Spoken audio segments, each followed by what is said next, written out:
Assalamualaikum warahmatullahi wabarakatuh. Alhamdulillahirabbil alamin wa bihi nasta'inu ala umurid dunya waddin. Wassalatu wassalamu ala khairil khalqi Muhammadin wa ala alihi wa sahbihi ajmain. Allahumma faqihna fid din wa 'allimna fit ta'wil, amma ba'du. Alhamdulillahirabbil alamin, kita panjatkan puji dan syukur kepada Allah Subhanahu wa taala. Salawat serta salam mudah-mudahan tetap dicurahkan kepada junjungan kita Nabi Muhammad sallallahu alaihi wasallam.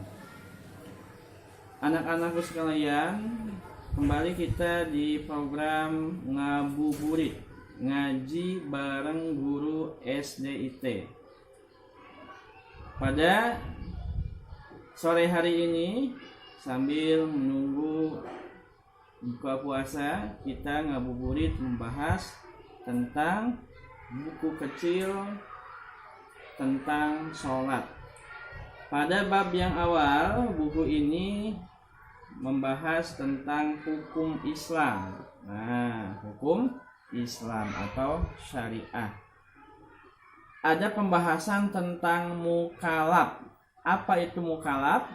Mukalaf itu adalah orang muslim yang dikenai kewajiban atau perintah dan menjauhi larangan agama. Jadi mukalaf itu orang muslim yang sudah dipenuhi tanggung jawab untuk melaksanakan perintah Allah dan menjauhi larangan Allah, karena telah dewasa atau telah akil baligh dan telah mendengar seruan agama. Jadi orang Islam yang sudah dewasa yang dikenai kewajiban untuk melaksanakan sholat, melaksanakan zakat, serta kewajiban-kewajiban yang lainnya, serta untuk menjauhi larangan Allah. Selanjutnya, hukum Islam ini sering disebut syara. Nah, kita sering mendengarnya dengan syariah. Nah, syara. Hukum syara itu atau hukum Islam itu terbagi menjadi 5. Yang pertama adalah wajib. Yang kedua adalah sunat. Yang ketiga adalah haram. Yang keempat adalah makruh. Dan yang kelima adalah mubah. Kita bahas satu-satu yuk. Yang pertama adalah wajib, yaitu suatu perkara jika dilakukan akan mendapatkan pahala, dan jika ditinggalkan akan mendapatkan dosa. Contohnya yaitu sholat fardu 5 waktu. Kalau kita melaksanakan sholat yang 5 waktu, kita mendapatkan pahala. Kalau kita meninggalkannya, kita akan mendapatkan dosa. Fardu itu ya, wajib itu kebagi menjadi 2. Satu ada yang disebut wajib ain, ya, seperti sholat 5 waktu. Yang kedua adalah wajib kifayah atau fardu kifayah, yaitu contohnya seperti mensolatkan mayit, ya, mensolatkan jenazah itu cukup diwakili oleh beberapa orang di kampung itu, maka kampung itu telah terbebas dari kewajiban kifayah. Sebaliknya, kalau misalkan ada satu mayit tidak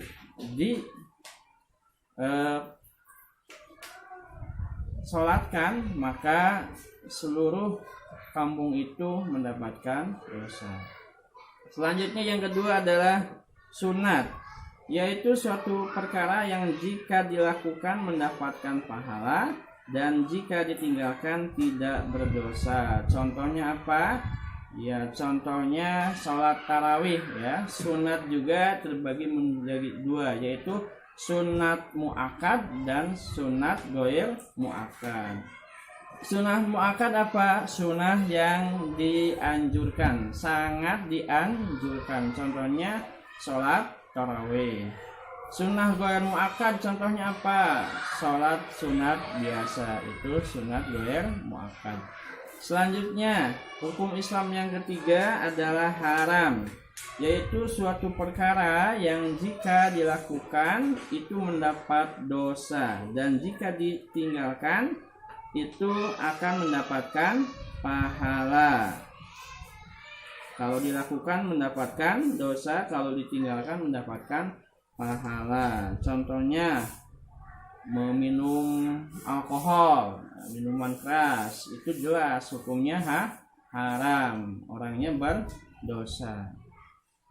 Selanjutnya yang keempat adalah makruh, yaitu suatu perkara yang bila dikerjakan tidak berdosa dan bila ditinggalkan mendapatkan pahala. Contohnya ialah memakan makanan yang mengandung aroma yang tidak sedap. Misalkan buka puasa dengan jengkol, dengan pete, itu hukumnya makruh, lebih baik ditinggalkan. Yang terakhir, yang kelima, yaitu mubah, ialah perkara yang bila dikerjakan tidak mendapat pahala dan bila ditinggalkan juga tidak berdosa. Artinya mubah atau boleh dikerjakan. Baik, itu adalah hukum Islam. Kita ulangi, yang pertama adalah wajib atau fardu, yang kedua adalah sunnah, yang ketiga adalah haram, yang keempat adalah makruh, yang kelima adalah mubah. Selanjutnya ada istilah syarat dan rukun. Nah, apa itu syarat? Syarat sesuatu yang harus ditepati sebelum melakukan atau melaksanakan kegiatan, ya, atau melakukan sesuatu. Kayak misalkan kita masuk SD, syarat-syaratnya harus ada ijazah PAUD, harus ada kartu keluarga, harus ada akte kelahiran. Yang selanjutnya adalah rukun.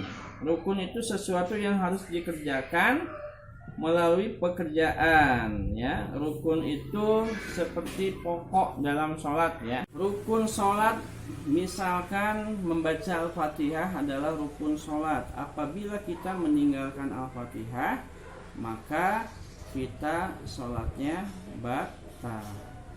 Jadi ada istilah sah dan istilah batal. Kalau sah artinya semua syarat dan rukun itu dikerjakan.